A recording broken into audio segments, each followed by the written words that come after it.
Let's go down to CBS News special correspondent Norah O'Donnell in Rome. Norah, I could hear the surprise in your voice when the new pope was named. I don't speak Latin. I was trying to hear a name, and you guys were so quick with the reaction of a pope being American-born. What is the significance of that? Well, an electric moment here in Rome as we are just above St. Peter's Square. I mean, watching the tens of thousands of people from all over the world cheer at this moment.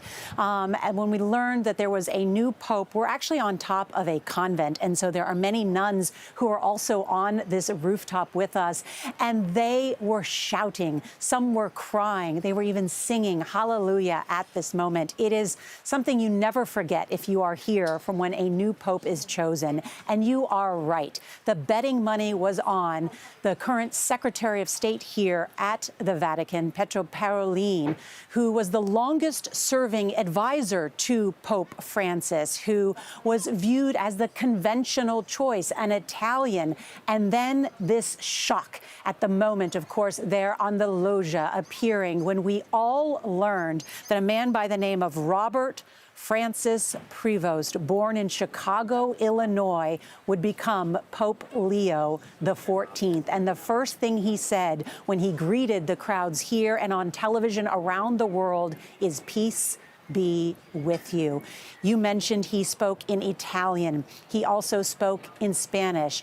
This is a man who speaks 5 different languages. He also reads Latin and German. He was a math major at Villanova University. But I think if you were to summarize him, and he has said how he views himself first and foremost as a missionary, because he spent so much time in Peru at a very small church there, a very poor, small church there. And so he also happens to have a dual nationality of Peru. So, yes, he is the first pope from America, but he's from North and South America because of his dual citizenship. And so just an extraordinary moment, because I know, Lindsay, you've been studying this and talking to so many people as well. And the thought has always been that cardinals would not choose an American. Why? Because quite frankly, the future of the Catholic Church is not considered to be in America. It's considered in other parts of the world where Catholicism is growing, like in Africa and in Asia. And in fact, the number of Catholics in America is dwindling. Just 6% of the world's Catholics are in America. So the thought was, well, maybe they should elect someone who's representative of where the church is heading. But maybe this is a sign. And I think that's one of the interesting things that we will be discovering as we go forward. But I think bottom line, Cardinal Leo XIV viewed as a unifying voice, unifying the progressives and the conservatives, because he was chosen on the 4th ballot by these cardinals here. But Norah, it still remains to be seen where he stands ideologically on some of the envelopes that Francis pushed. Yeah, I mean, I think generally speaking, he is viewed as a moderate on those views. And, you know, while Pope Francis was viewed as a revolutionary pope who waded deep into these controversial issues when he first said on the issue of gay priests, who am I to judge? And then in my interview with him just 1 year ago, Pope Francis talked about the blessing of individuals in same-sex marriages. He met regularly with transgender Catholics.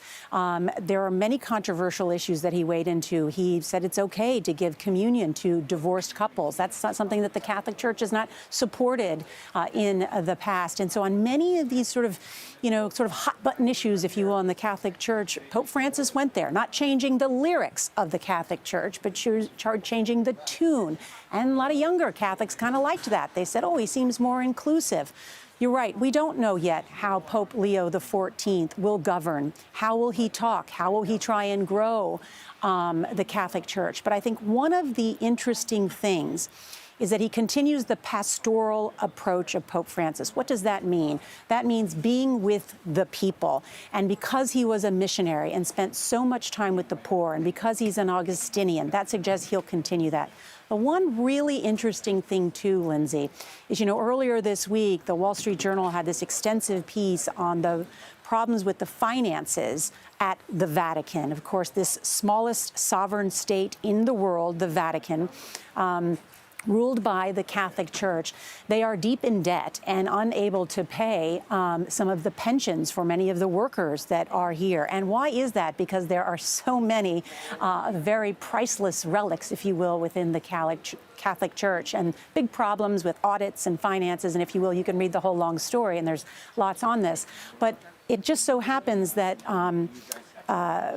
Cardinal Prevost, who is now Leo XIV, was a math major at Villanova University. Was he chosen because he's considered a good manager? And some people say yes. Could he bring something to the Vatican in terms of that? And then I think the other part of that, in addition to his, math skills and language skills and everything, is that the wealthiest Catholics in the world, many of them are in America. And so could he provide some outreach to them that could help with the church finances? And that remains to be seen. And I think part of the storyline that the journalists that cover the Vatican and the Catholic Church so closely will be following in these months and years ahead. Just remember, he's 69 years old. Relatively speaking, that is a young pope, as Pope Francis was elected. I think he was 76 years old when he was elected. Lindsay? Norah O'Donnell, thank you so much.